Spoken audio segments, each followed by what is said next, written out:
Alors, ce que je voulais montrer ici, c'est les conditions. Comment est-ce qu'on fait pour savoir, enfin, pour différencier ce qui se passe selon certaines conditions. Si on a un objet, si on a activé un interrupteur, si on a telle personne dans le groupe, etc., etc. Alors, j'ai laissé volontairement l'objet au sol ici. Enfin, l'objet, c'est une sorte de vortex, hein. Quand on interagit avec, je rappelle, je montrais ça dans une vidéo sur les bases de données.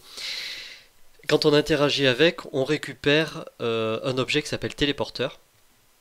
Et ça actionne un interrupteur qui dit téléporteur récup égale on, c'est-à-dire le téléporteur a été récupéré, hein, ce qui permet d'activer cette page, je rappelle. Donc si le téléporteur a été récupéré, alors on affiche rien du tout, c'est-à-dire ça disparaît de la scène. Et ce qu'on va faire, c'est que selon qu'on ait le téléporteur ou non, Jeanne va nous dire quelque chose. Donc on va faire ici nouveau, donc condition. Donc condition est en bas ici, à la partie programmation. Et on va faire en sorte donc que si on a le téléporteur, elle dit quelque chose, sinon elle va dire autre chose. Mais on va faire les deux parties séparément. D'abord on va faire seulement si on a quelque chose. Donc au choix, soit vous laissez l'interrupteur téléporteur récup est sur on, parce que ça fonctionne aussi, même si on n'a pas le téléporteur dans l'inventaire. Mais je vais être encore plus précis, on va dire que l'objet, alors c'est le quatrième onglet, objet téléporteur est dans l'inventaire. Donc c'est juste objet téléporteur, il ne vous met pas est dans l'inventaire, mais c'est ça. D'ailleurs, quand vous mettez OK, vous allez voir, le si là devient si le groupe a téléporteur. Donc dès qu'on a le téléporteur dans l'inventaire, c'est bon. Alors pourquoi ça plutôt que l'interrupteur? Parce que si jamais on choisissait de se séparer du téléporteur pour une raison ou pour une autre, ça fonctionnerait quand même parce qu'on a activé l'interrupteur de l'autre côté. Voilà, donc on va faire au plus précis possible. Ici, alors je double-clique, vous voyez, au milieu du si et avant fin. Hein. On va mettre un texte. Jeanne va nous dire bravo, tu as le téléporteur. Je mets quelque chose de très simple. Hein. Je mets OK. On en reste là pour l'instant. On verra le sinon tout à l'heure. Il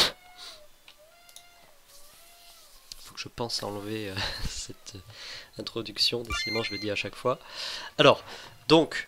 Je ne vais pas tout de suite récupérer le téléporteur, je parle avec Jeanne, donc bonjour héros, bonjour Jeanne. D'ailleurs c'est pas la jeune femme qui parle mais c'est pas grave. Voilà, il se passe rien d'autre. Pourquoi? Parce que dans mon script, si je reprends, hop, ici, j'ai si le groupe a téléporteur, alors il se passe ça. Il n'y a pas de sinon. On fera le sinon après.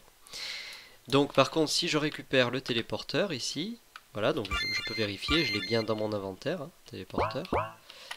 À ce moment-là, Jeanne va me dire, alors toujours bonjour héros, bonjour Jeanne, bravo, tu as le téléporteur. Donc ça fonctionne bien. Alors maintenant, on va ajouter justement une condition sinon. Alors pour ça, inutile de tout refaire, simplement vous cliquez sur le si, le groupe a le téléporteur, vous cliquez droit, vous mettez éditer, et vous cochez la case en bas, exécuter autre chose si la condition n'est pas remplie.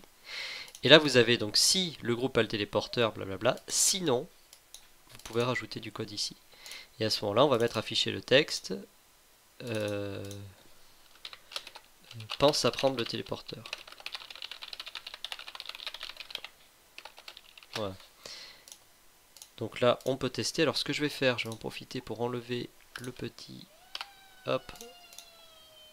Ça c'était juste, ça n'a rien à voir avec le cours, c'était juste pour enlever l'image d'introduction. Voilà. Donc si je parle avec Jeanne, bonjour héros, bonjour Jeanne, pense à prendre le téléporteur, parce que je ne l'ai pas. Si je le prends, bonjour héros, bonjour Jeanne, bravo, tu as le téléporteur. Voilà. Donc là, vous savez faire des conditions simples, on va dire. Alors, à savoir que les conditions, comme pour les dialogues d'ailleurs, on peut imbriquer des éléments aussi. Hein. Vous pouvez remettre une condition dedans, par exemple, si... alors là, évidemment, j'ai pas de condition prête, mais je sais pas, si l'argent est d'au moins 5 pièces d'or, il va se passer autre chose. C'est juste pour l'exemple. Et vous pouvez en imbriquer plein, comme ça, autant que vous voulez. Là où le fait de savoir programmer va être plus pratique, c'est qu'au lieu de faire des conditions imbriquées comme ça en programmation, vous allez faire en fait un ensemble de possibilités. Si il y a ça, s'il y a ça, s'il y a ça, s'il y a ça, voilà. Parce que pareil, si vous voulez faire des si imbriqués avec plusieurs conditions, sinon, etc., ça va rendre un peu plus complexe, on va dire. Il faut bien avoir en tête ce qu'on veut faire pour le faire après. Mais c'est pas très compliqué, de toute manière, vous pouvez tester au fur et à mesure et vous verrez ce que ça donne. Voilà.